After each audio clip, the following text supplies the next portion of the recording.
Everyone, welcome back to my YouTube channel. दोस्तों, कैसे हैं आप सब? उम्मीद करती हूँ बहुत बढ़िया होंगे, मजे में होंगे। मैं भी बिल्कुल बढ़िया हूँ। तो आरआरबी टीचिंग रिक्रूटमेंट यानी कि रेलवे रिक्रूटमेंट बोर्ड ने टीचर्स की जो वैकेंसीज निकाली है उसमें प्रोफेशनल एबिलिटी वाला जो सेक्शन है वो मैं आप लोगों को कवर करवा रही हूँ।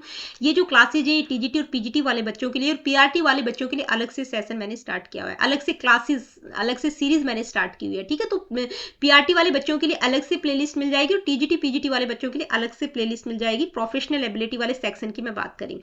पिछली वीडियो में हमने इंडियन थिंकर्स ऑफ एजुकेशन यानी कि इंडियन थिंकर्स को डिस्कस किया था। आज की वीडियो में हम वेस्टर्न थिंकर्स को डिस्कस करेंगे। तो चलिए स्टार्ट करते हैं आज की इस वीडियो को। वेस्टर्न थिंकर्स में हम कौन कौन से थिंकर्स की बात करेंगे?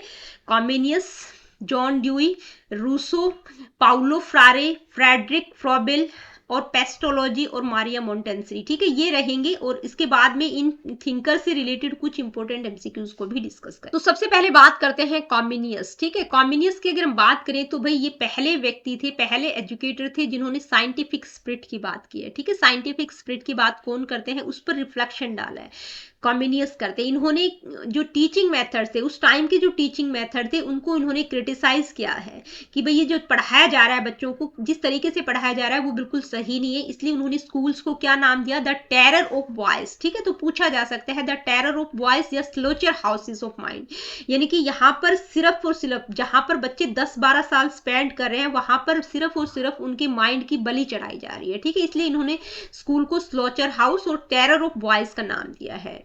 ठीक है, ही believe that learning should be made interesting. भाई लर्निंग इंटरेस्टिंग होनी चाहिए, मेमोराइजेशन ऑफ फैक्ट्स के आधार पर नहीं होनी चाहिए कि बस कुछ चीजें बच्चों को याद करवा दी। ठीक है, तो उन्होंने उस टाइम के जो टीचिंग मेथड थे उनको क्रिटिसाइज किया है। पनिशमेंट पर उनके क्या विचार हैं, तो वो कहते हैं कि he accepted that punishment was sometimes necessary.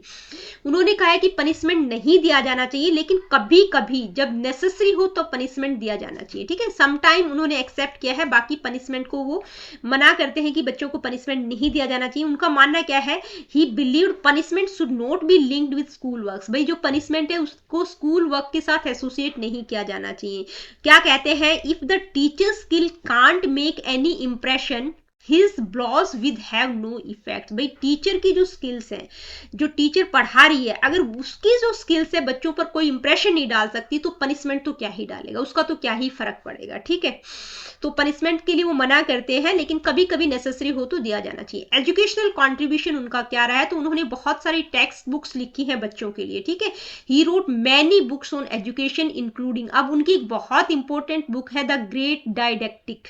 ठीक है, ये ग्रेट डाइडेक्टिक एक बार नेट में भी पूछा गया था कि बुक किसके द्वारा लिखी गई है, तो कॉम्बिनियस। ठीक है, जिसमें उन्होंने एजुकेशन के एम्स, करिकुलम, टेक्स्ट बुक और टीचिंग मेथड्स को डिस्कस किया है। He used pictures in books to make learning engaging for childrens. भाई उन्होंने वो पहले व्यक्ति थे जिन्होंने बच्चों के लिए किताबों में पिक्चर्स यूज की थी ताकि लर्निंग को इंगेजिंग किया जा सके। His book the world in pictures, मतलब ये भी उनकी एक किताब है, the world in pictures was the first picture book for childrens, यानी कि बच्चों के लिए पहली पिक्चर बुक थी जिसमें पिक्चर्स का यूज किया गया था, जिसमें इमेजेस का यूज किया गया था। ठीक है, स्कूल सिस्टम, देखिए स्कूल सिस्टम के बारे में वो क्या कहते हैं, उन्होंने कहा है कि जो स्कूल सिस्टम है वो स्ट्रक्चर्ड होना चाहिए जो कि बर्थ से लेके मैच्योरिटी तक को कवर करे।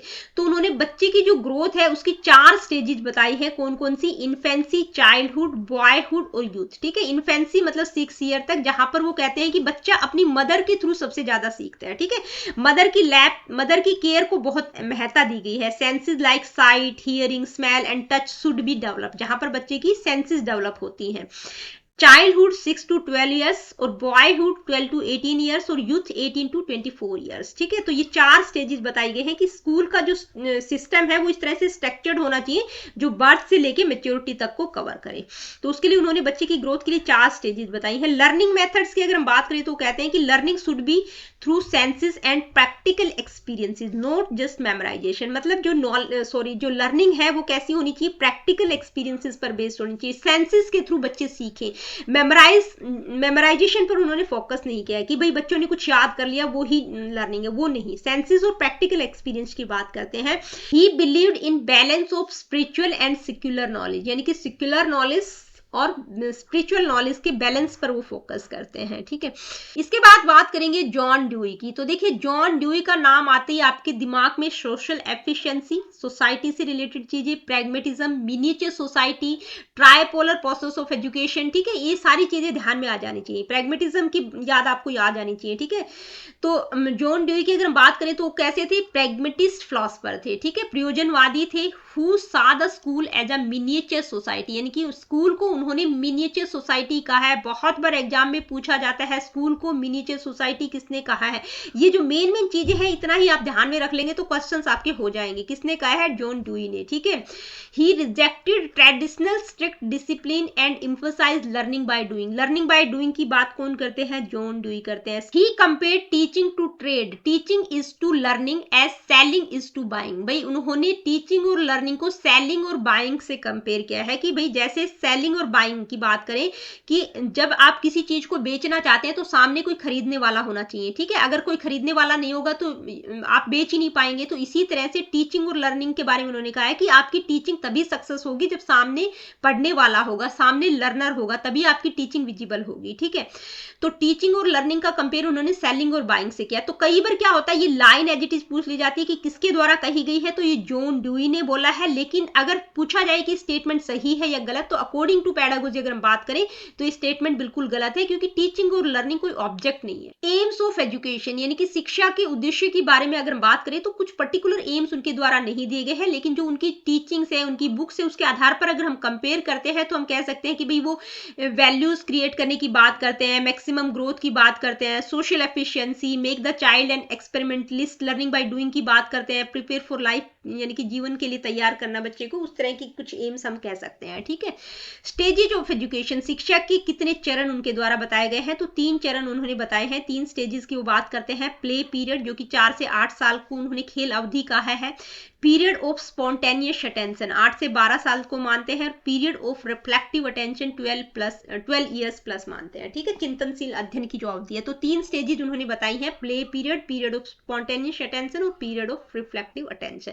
मेन चीजें आपको ध्यान में रखनी है। ठीक है, एजुकेशनल मेथड्स की अगर हम बात करें तो किस तरह के मेथड्स, यानी कि वो प्रैग्मेटिज्म से रिलेटेड थे, तो लर्निंग बाय डूइंग की बात करते हैं, direct experience, integrated approach, individual and collective approach, project method, experimental methods, इस तरह के मेथड्स की उन्होंने बात की है। ठीक है, अब देखिए जॉन ड्यूई का कुछ क्रिटिसिज्म भी हुआ है, उनके जो विचार थे उनको क्रिटिसाइज किया गया। किस किस कारण से उनका क्रिटिसिज्म हुआ, no emphasis on eternal truth and values, यानी कि सत्य और मूल्यों को उन्होंने बिल्कुल मतलब अनदेखा कर दिया एक तरह से। मटेरियलिस्टिक बायस है, भौतिकवादी झुकाव उनका दिखाई देता है।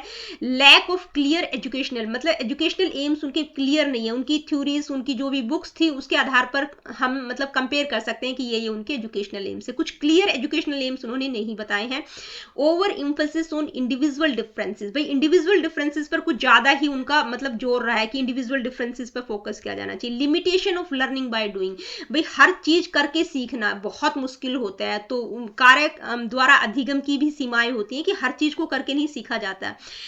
ठीक है, निग्लेक्ट ऑफ रिलीजियस एजुकेशन को उन्होंने निग्लेक्ट किया है। इम्प्रैक्टिकलिटी ऑफ प्रोजेक्ट मेथड, भाई हर काम को प्रोजेक्ट मेथड पर उन्होंने बहुत ज्यादा फोकस किया है, तो वो प्रैक्टिकल नहीं लगता। ठीक है, हैवी बर्डन ऑन टीचर्स, भाई learning by doing project method की जब हम बात करते हैं तो टीचर्स के ऊपर बहुत हैवी बर्डन हो जाएगा, जो कि पॉसिबल ही नहीं है। ठीक है, focus only on the present, present पर फोकस किया है और फ्यूचर को उन्होंने निग्लेक्ट किया है। एक्सेसिव एम्फेसिस ऑन प्रैक्टिकलिटी, यानी कि व्यवहारिकता पर बहुत ज्यादा जोर दिया है। हर चीज प्रैक्टिकली नहीं होती, कुछ चीजें थ्योरेटिकल भी होती हैं। तो उनके विचारों का कुछ क्रिटिसिज्म भी हुआ है कि भाई कौन कौन से कारण थे जिसके कारण उनको क्रिटिसाइज किया गया है। ठीक है, आगे बढ़ते हैं। अब हम बात करेंगे रूसो की। रूसो का नाम आते ही आपको नेगेटिव एजुकेशन, उनकी बुक एमिल और नेचुरलिज्म की याद आ जानी चाहिए। ठीक है, तो उनको क्या कहा जाता है, फादर ऑफ फ्रेंच रिवॉल्यूशन। कौन है, रूसो है। ठीक है, उनकी फिलॉसफी क्या कहती है, was a revolt against artificial and autocratic society, मतलब सोसाइटी का उन्होंने काफी विरोध किया। नेचर पर उन्होंने बहुत ज्यादा फोकस किया है। वो क्या बिलीव करते हैं, natural state, natural man and natural civilisation की बात करते हैं। उनका मानना है कि जो सोसाइटी है वो आर्टिफिशियल और अननेचुरल प्रोडक्ट है जो कि बुराइयों से भरी हुई है, ठीक है। तो नेचर पर उन्होंने बहुत ज्यादा फोकस किया है। तो उनका मेजर वर्क क्या क्या है? एमिल। एमिल उनकी बहुत इंपॉर्टेंट बुक है जो छोटे से लेके बड़े एग्जाम्स में पूछी जाती है, ठीक है। इसमें जो करेक्टर है उसका नाम भी क्या है? एमिल है, ठीक है। तो नेचर पर बहुत ज्यादा फोकस करते हैं। इसके अलावा सोशल कॉन्ट्रैक्ट, कन्फेशन और दूसरी और भी बुक्स है उनकी, the progress of art and science, the origin of inequality among man, the new Heloise, ठीक है। तो ये कुछ मेन तो ये है, एमिल को आप ध्यान में रखिएगा, और कन्फेशन, ठीक है। इसके बाद बात करेंगे स्टेजेस ऑफ एजुकेशन की। देखिए उन्होंने एजुकेशन की कितनी 4 स्टेजेस बताए हैं, कौन कौन सी? इन्फेंसी, चाइल्डहुड, एडोलसेंस और यूथ। एजुकेशनल थॉट्स की अगर हम बात करें तो उनके एजुकेशनल थॉट क्या है कि भाई वो नेचर पर बहुत ज्यादा फोकस करते हैं, कि मतलब चाइल्ड सेंटर्ड एजुकेशन होनी चाहिए, ठीक है। टीचर जो है इंस्ट्रक्टर की तरह नहीं होना चाहिए, गाइड की तरह होना चाहिए। Education comes from nature, man and things, ठीक है। नो पनिशमेंट और रिवॉर्ड्स इन एजुकेशन, कोई पनिशमेंट रिवॉर्ड एजुकेशन में नहीं होना चाहिए। सेल्फ डिसिप्लिन थ्रू नेचर, कि नेचर ही सबसे बड़ा उन्होंने माना है कि नेचर ही बच्चे को सिखा देगा, ठीक है। जैसे उन्होंने अपने जो बुक है एमिल, उसमें भी उनका जो करेक्टर है एमिल, वो नेचर के थ्रू, कॉन्सिक्वेंसेस के थ्रू चीजें सीखता है। अगर वो गलत करता है तो जिस तरह के कॉन्सिक्वेंसेस जो आएंगे उसके आधार पर उसको समझ आएगा। तो वो पनिशमेंट और रिवॉर्ड दोनों का विरोध करते हैं। True education is based on judgement and reasoning, not memory, यानी कि जो एजुकेशन है वो जजमेंट और रीजनिंग पर बेस्ड होनी चाहिए, मेमोरी पर बेस्ड नहीं होनी चाहिए। लेट चिल्ड्रन बी चिल्ड्रन, ये लाइन बहुत बार पूछी जाती है कि भाई बच्चे को बच्चा ही रहने दो, ठीक है। किसके द्वारा कही गई है? रूसो के द्वारा कही गई है। इसके बाद है नेगेटिव एजुकेशन। भाई ये बहुत बार पूछा जाता है कि नकारात्मक शिक्षा की बात कौन करते हैं। नकारात्मक शिक्षा का मतलब क्या है कि भाई मतलब वो क्या कहते हैं कि बच्चे को समाज और सोसाइटी से दूर रखना है, नेचर के पास में रखना है, ठीक है। बच्चा नेचर के थ्रू चीजों को सीखेगा, ठीक है। जैसे पॉजिटिव एजुकेशन क्या होती है कि जो आज की डेट में हम करते हैं स्कूलों में, book learning, habit formation, moral education, इन सबको वो नकारते हैं कि वो सारी चीजें नहीं होनी चाहिए, ठीक है। तो no book learning, no habit formation, no moral education, no formal discipline, ठीक है। इंडिविजुअल इंस्ट्रक्शंस, मतलब जो बच्चा है वो नेचुरल इंपल्सेस के थ्रू चीजों को सीखेगा। बैक टू नेचर की फिलॉसफी पर वो बात करते हैं कि भाई नेचर से बच्चा सीखेगा, सोसाइटी से उसको दूर रखना है, ठीक है। रूसो के बाद अब हम बात करेंगे पाउलो फ्रेरे, ठीक है। तो पाउलो फ्रेरे की बात जब हम करते हैं तो उन्होंने क्रिटिकल पेडागोजी का कॉन्सेप्ट डेवलप किया। ये बात आपको ध्यान में रखनी है कि क्रिटिकल पेडागोजी की बात कौन करते हैं। इस कॉन्सेप्ट को किसने इंट्रोड्यूस किया है? तो पाउलो फ्रेरे ने, ठीक है।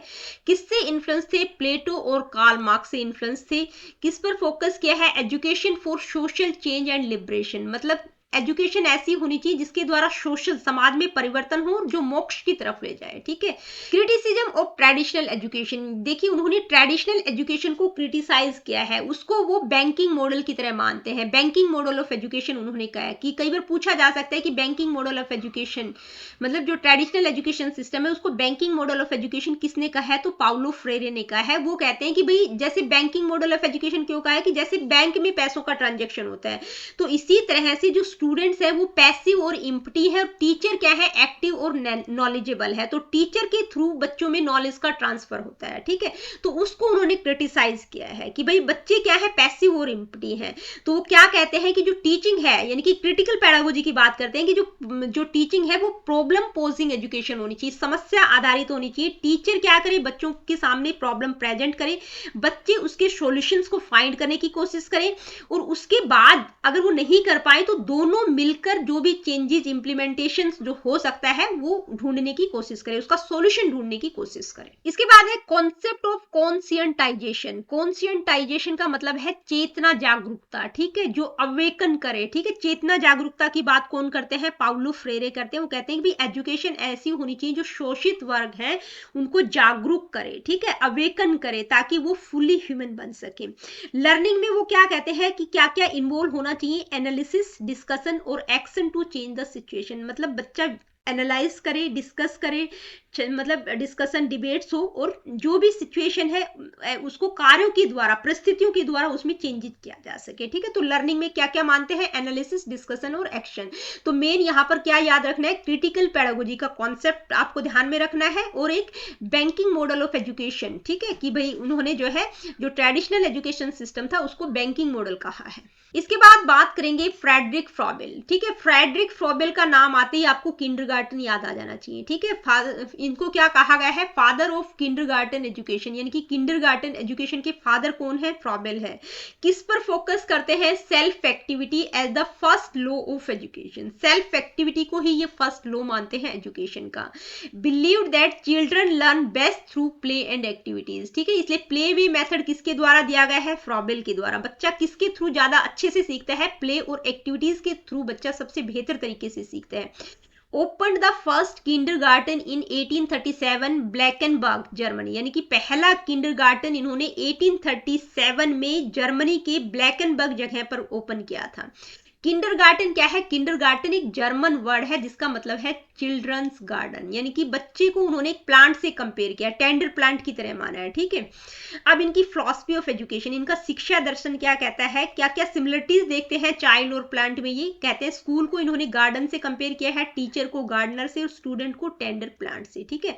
Play is the purest and most spiritual activity of children, मतलब प्ले को, खेल को ही सबसे प्योरेस्ट मानते हैं कि मतलब और स्पिरिचुअल एक्टिविटी मानते हैं।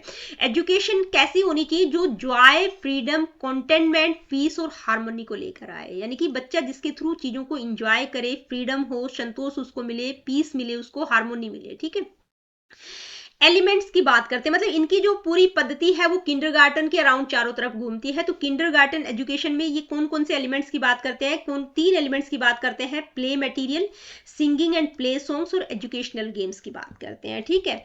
तो इनमें जो है जो प्ले मटेरियल है उसमें वो दो तरह की मतलब खेल सामग्री में दो तरह की चीजों की बात करते हैं, गिफ्ट्स और एक ऑक्यूपेशन, ठीक है, गिफ्ट्स के थ्रू, और दूसरा ऑक्यूपेशन में मतलब क्रिएटिव एक्टिविटीज होनी चाहिए, जैसे सीविंग हो गया, वीविंग हो गया, paper folding, clay modelling, would work हो गया। तो ऑक्यूपेशन में इस तरह की चीजें होनी चाहिए ताकि बच्चा करके चीजों को सीखे, ठीक है। इनका मेजर वर्क, इनकी एक बुक है बहुत important, the education of man, ठीक है, discusses the mind of the child as a living whole where all parts work together for harmonious unity, यानी कि जिसको उन्होंने मतलब इसमें जो माइंड बच्चे का बताया गया है उसको एक लिविंग हॉल की तरह माना गया है, ठीक है। तो इनकी बुक का नाम याद रखिएगा, द एजुकेशन ऑफ मैन, ठीक है। किंडरगार्टन का नाम याद रखिएगा, जो मेन चीजें हैं वो मैं आप लोगों को बता रही हूँ। इसके बाद बात करेंगे पेस्टोलॉजी। तो पेस्टोलॉजी का नाम याद आते ही आपको जो है हार्मोनियस डेवलपमेंट दिमाग में आ जाना चाहिए, चाइल्ड सेंटर एजुकेशन की वो बात करते हैं, ठीक है। इनका जन्म कहाँ हुआ था, स्विट्जरलैंड में हुआ था। इन्होंने अपना एक पॉपुलर स्कूल भी खोला था जिसमें उन्होंने अपने जो न्यू एजुकेशनल आइडियाज थे उसके ऊपर उन्होंने एक्सपेरिमेंट किया। इनकी एजुकेशनल फिलॉसफी की अगर हम बात करें तो वो चाइल्ड सेंटर्ड एजुकेशन की बात करते हैं, हार्मोनियस डेवलपमेंट होना चाहिए बच्चे की सभी पावर्स का, मोरल, इंटेलेक्चुअल और फिजिकल पावर्स का। मदर का जो रोल है उन्होंने क्रूशियल माना है प्री स्कूल एजुकेशन के लिए, ठीक है। गेम्स को बहुत इंपॉर्टेंट मानते हैं लर्निंग और डेवलपमेंट के लिए। Believe that spontaneous activities leads to learning, spontaneous activities पर फोकस करते हैं। Used objects and practical experiences in teaching, ठीक है। इन्होंने कुछ ऑब्जेक्ट्स भी बनाए, कुछ ऑब्जेक्ट्स को यूज किया प्रैक्टिकल एक्सपीरियंसेस के लिए। इनका जो मेजर वर्क है यानी कि इनकी जो बुक है वो एक मैनुअल है, ये क्या है, how gratitude teaches her children, यानी कि ग्रेटिट्यूड क्या है, उसमें एक करेक्टर है कि किस तरह से वो अपने बच्चों को पढ़ाती है, किस तरह से अपने बच्चों को टीच करती है। तो ये क्या है, ये मैनुअल है मदर्स के लिए, ठीक है। डेवलप्ड वेरियस एजुकेशनल मटेरियल्स को उन्होंने डेवलप किया। Introduce exercises for pre schoolers, यानी कि प्री स्कूलर्स जो बच्चे स्कूल में नहीं जाते उनके लिए कुछ एक्सरसाइजेस को भी उन्होंने इंट्रोड्यूस किया। तो पेस्टोलॉजी का नाम आते ही आपको child centred education, harmonious development, mother के रोल को उन्होंने बहुत ज्यादा स्पेसिफिकली मेंशन किया है, ठीक है। उनकी book how gratitude teaches her children, ये सारी चीजें आपको ध्यान में रखनी है मेन, ठीक है। आगे बढ़ जाते हैं, अब हम बात करेंगे मारिया मोंटेंसरी की। मारिया मोंटेंसरी का नाम आते ही आपको मोंटेंसरी मेथड ऑफ एजुकेशन को ध्यान में लाना है, ठीक है। यानी कि मोंटेंसरी मेथड्स की बात कौन करते हैं, मारिया मोंटेंसरी करते हैं। उस फाउंडर है ये मोंटेंसरी मेथड ऑफ एजुकेशन के। किसमें बिलीव करते हैं, चाइल्ड सेंटर लर्निंग की बात करते हैं। Emphasise individual development rather than collective teaching, भाई कलेक्टिव टीचिंग की बजाय इंडिविजुअल डेवलपमेंट पर एम्फसाइज करते हैं। अब इनके तीन मेन प्रिंसिपल्स है, मोंटेंसरी विधि के तीन सिद्धांत है, क्या क्या, रिस्पेक्ट फॉर द चाइल्ड, ठीक है, यानी कि बच्चे को रिस्पेक्ट देना है, prepare environment, use of special materials. ठीक है, तो ये 3 सिद्धांत बताते हैं, बच्चे की रिस्पेक्ट पर ही बहुत ज्यादा फोकस करते हैं कि भाई बच्चे को फुल रिस्पेक्ट दिया जाना चाहिए, इन्वायरमेंट को प्रिपेयर करना और स्पेशल मटेरियल्स का यूज करना। इनके जो ये मोंटेसरी एजुकेशन है, इसके फीचर्स की वो बात करते हैं, मतलब मारिया मोंटेसरी का मतलब मोंटेसरी पद्धति से रिलेटेड है। ठीक है, तो क्या क्या फीचर्स बताते हैं मोंटेसरी एजुकेशन के? Children are given freedom to move and explore, बच्चों को पूरी फ्रीडम होनी चाहिए मूव और एक्सप्लोर करने के लिए। लर्निंग किस पर बेस्ड होनी चाहिए? सेल्फ डायरेक्टेड एक्टिविटीज की बात करते हैं। Specially designed materials help children learn concept, यानी कि जो भी उनका जो स्पेशली मटेरियल डिजाइन किया गया है बच्चों को सिखाने के लिए, उस पर वो बहुत ज्यादा फोकस करते हैं। Each child learns at their own pace, मतलब हर बच्चा अपनी गति से सीखता है, अपने इंटरेस्ट और अपनी नीड्स के अकॉर्डिंग वो चीजें सीखते हैं।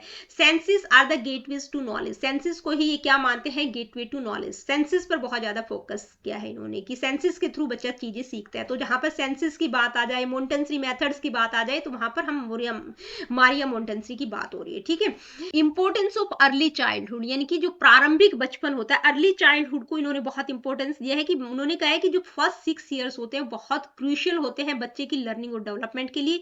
Children learn best through practical experience, मतलब बच्चा करके सीखता है, सेंसेस के थ्रू सीखता है। Montessori developed her own teaching materials, उन्होंने जो है अपना टीचिंग मटेरियल भी डेवलप किया है जो कि सेंसरी लर्निंग को इनहेंस करता है। तो जहां पर सेंसेस की बात हो रही है, ठीक है, बच्चा सेंसेस के थ्रू सीख रहा है, तो वहां पर मारिया मोंटेसरी की बात हो रही है। तो ये इंपॉर्टेंट वेस्टर्न थिंकर्स को हमने डिस्कस किया। अब ये जो थिंकर्स हमने करे हैं, इनसे रिलेटेड कुछ इंपॉर्टेंट एमसीक्यूज को डिस्कस करते हैं। Who is considered the father of modern education, के फादर किसको माना गया है? John dewy, Frederick Froebel, Comenius या रूसो। तो किसको कहा गया है मॉडर्न एजुकेशन के फादर? कॉमेनियस को माना गया है। ठीक है, नेक्स्ट है John dewy is associated with which educational philosophy, John dewy किस एजुकेशनल फिलॉसफी से एसोसिएट है? आइडियलिज्म, प्रैग्मेटिज्म, नेचुरलिज्म या एग्जिस्टेंशियलिज्म। तो किससे रिलेटेड है? प्रैग्मेटिज्म से। नेक्स्ट क्वेश्चन क्या है, आइए देखते हैं। नेक्स्ट क्वेश्चन है which educational thinker introduce the kindergarten system, किसने इंट्रोड्यूस किया है? फ्रॉबेल ने। ठीक है, छोटे छोटे क्वेश्चन है, बहुत सिंपल क्वेश्चन ही पूछे जाते हैं, बहुत टफ भी नहीं पूछे जाते। ये आपको सिंपल इसलिए लग रहा है क्योंकि हमने कॉन्सेप्ट अभी पढ़ा है। ठीक है,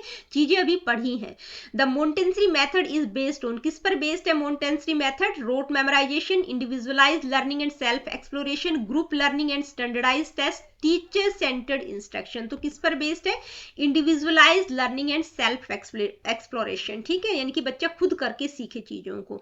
आगे बढ़ते हैं, नेक्स्ट क्वेश्चन क्या है ये देखते हैं। Which book was written by Paulo Freire, यानी कि इनमें से कौन सी बुक पाउलो फ्रेरे के द्वारा लिखी गई है? Democracy and education, pedagogy of the oppressed, Emile या मोंटेसरी मेथड। तो पेडागोजी ऑफ ऑप्रेस्ड ये पाउलो फ्रारे के द्वारा लिखी गई है। ठीक है, democracy and education John Dewey की बुक है, एमिल रूसो की बुक है, the Montessori method Maria Montessori की है। ठीक है, नेक्स्ट क्वेश्चन है Rousseau believe that education should be, यानी कि रूसो कहते हैं कि भी एजुकेशन कैसी होनी चाहिए? Teacher centred, natural and aligned with the child's development, focused only on religious text, based on strict discipline. तो किस पर बेस्ड होनी चाहिए? मतलब नेचुरल और aligned with the child's development, nature की वो बात करते हैं, बिल्कुल हमने अभी कॉन्सेप्ट पढ़ाई है। ठीक है, नेक्स्ट क्वेश्चन क्या है ये देखते हैं। नेक्स्ट क्वेश्चन है according to Pestalozzi the best method of teaching, मतलब पेस्टोलॉजी के अकॉर्डिंग कौन सा टीचिंग मेथड बेस्ट है?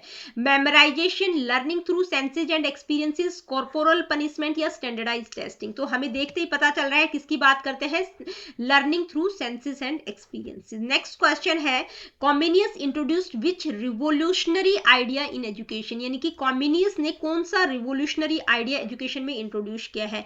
Women should not be educated, text books with pictures, education should be limited to elites, learning must be teacher driven. तो किस पर focus किया उन्होंने, मतलब कौन सा रिवोल्यूशनरी आइडियाज उन्होंने? कि भाई जो बुक्स में पिक्चर्स वाला आइडिया था। ठीक है, मतलब पहली बुक थी जिसमें पिक्चर्स थी, तो किसके द्वारा दी गई थी? कॉमेनियस के द्वारा, text books with pictures. Next question क्या है ये देखते हैं। नेक्स्ट क्वेश्चन है John Dewey emphasise that education should be, यानी कि जॉन ड्यूई ने किस चीज पर एम्फसाइज किया है कि भाई एजुकेशन कैसी होनी चाहिए? Passive and teacher led, experience based and interactive, focused on memorisation, primarily religious. तो कैसी होनी चाहिए? एक्सपीरियंस बेस्ड एंड इंटरेक्टिव होनी चाहिए। नेक्स्ट क्वेश्चन है, who propose that play is the highest form of education, यानी कि प्ले को हाईएस्ट फॉर्म ऑफ एजुकेशन किसने माना है? Maria Montessori, Froebel, John Dewey या जीन पियाजे। तो कौन मानते हैं? फ्रॉबेल। आगे बढ़ते हैं, नेक्स्ट क्वेश्चन क्या है आइए देखते हैं। Which of the following thinkers promoted learning by doing, यानी कि करके सीखने पर कौन ज्यादा फोकस करता है? कौन कौन से thinkers? John Dewey, Mahatma Gandhi, both A and B, neither A nor B. तो दोनों ही मानते हैं, महात्मा गांधी ने भी फोकस किया है करके सीखने पर और जॉन ड्यूई ने भी फोकस किया है। Next question, who said education is the manifestation of perfection already in man. तो ये कोट है, एक कोटेशन है, किसके द्वारा कहा गया है? स्वामी विवेकानंद ने कहा है कि भाई मतलब व्यक्ति के अंदर जो ऑलरेडी परफेक्शन है उसको मैनिफेस्ट करना, उसको प्रकट करना ही एजुकेशन है। आगे बढ़ते हैं, नेक्स्ट क्वेश्चन क्या है? The Montessori method places a strong emphasis on, यानी कि मोंटेसरी मेथड किस चीज पर मतलब एम्फेसाइज करता है? Structured exams, hands on learning and self directed activity, teacher lecture, standardise curriculum. तो किस पर फोकस करता है? Hands on learning and self directed activities. Next question, Rousseau's educational philosophy is best described as, यानी कि Rousseau की educational philosophy इनमें से किसको बेस्ट डिस्क्राइब करती है? Authoritarian, child centred and naturalistic, rigid and rule based, industry focus. तो किस पर फोकस करती है? Child centred and naturalistic. ठीक है, रूसो क्या थे? नेचुरलिज्म से रिलेटेड थे। आगे बढ़ते हैं, नेक्स्ट क्वेश्चन क्या है? Which educational thinker focus on critical pedagogy. Critical pedagogy की बात कौन करते हैं? Paulo Freire, John Dewey, Rousseau या महात्मा गांधी। तो कौन करते हैं? Paulo Freire. ठीक है, नेक्स्ट क्वेश्चन है, integral education was proposed by. अब ये जो क्वेश्चन है ये मिक्स आएंगे, यानी कि इंडियन और वेस्टर्न थिंकर से रिलेटेड इन क्वेश्चंस को मैंने इंक्लूड कर दिया है। ठीक है, ताकि आपका रिवीजन एक तरह से हो जाए। तो इंटीग्रल एजुकेशन की बात कौन करते हैं? अरबिंदो करते हैं। ठीक है, आगे बढ़ते हैं, नेक्स्ट क्वेश्चन क्या है? Who is known as the father of kindergarten, यानी कि किंडरगार्टन के फादर किसको कहा जाता है? फ्रॉबेल को कहा जाता है। तो बहुत ज्यादा डिटेल में नहीं जाएंगे। नेक्स्ट क्वेश्चन है, Shantiniketan was based on which principle. किस प्रिंसिपल पर बेस्ड है Shantiniketan? Industrial education, learning in harmony with nature, strict classroom teaching या मिलिट्री डिसिप्लिन। तो किस पर बेस्ड है? कि मतलब नेचर के साथ सामंजस्य की बात उन्होंने की है कि भाई बच्चों की जो लर्निंग है वो नेचर के साथ कनेक्ट होनी चाहिए। नेक्स्ट क्वेश्चन क्या है आइए देखते हैं। नेक्स्ट क्वेश्चन है, which thinker believed that education should liberate the oppressed, यानी कि किस थिंकर ने कहा है कि जो एजुकेशन है वो जो दलित शोषित लोग हैं उनको लिबरेट करेगी? किसने कहा है ये word? Paulo Freire, Gandhi, John Dewey या फ्रेडरिक फ्रॉबेल। तो किसने कहा है? पाउलो फ्रेरे ने कहा है कि भाई एजुकेशन ऐसी होनी चाहिए जो शोषित वर्ग है उनको लिबरेट कर सके ताकि वो रियल में ह्यूमन बन सके। Next question, who introduce the concept of playway method in education, यानी कि प्लेवे मेथड को किसने इंट्रोड्यूस किया है? फ्रॉबेल, मोंटेसरी, जॉन ड्यूई या रूसो। तो किसने किया है? फ्रॉबेल ने। ठीक है, तो दोस्तों आज की वीडियो में इतना ही। आज की वीडियो में हमने वेस्टर्न थिंकर्स को बिल्कुल डिटेल में समझा और लास्ट में कुछ इंपॉर्टेंट एमसीक्यूज को भी डिस्कस किया। तो जो आपका फिलॉसफी वाला पोर्शन था यहाँ पर कंप्लीट होता है। अब हम सोशियोलॉजी वाला पोर्शन स्टार्ट करेंगे। तो मिलती हूँ आप लोगों से अपनी अगली वीडियो में। Really good, take care of yourself. देखिए वीडियो सेशंस आप लोगों को पसंद आते हैं, आप लोगों के लिए हेल्पफुल है, तो लाइक शेयर और चैनल को सब्सक्राइब आप कर सकते हैं। और किसी प्रकार का क्वेश्चन, क्वेरीज, फीडबैक आपका है, do comment in the comment section.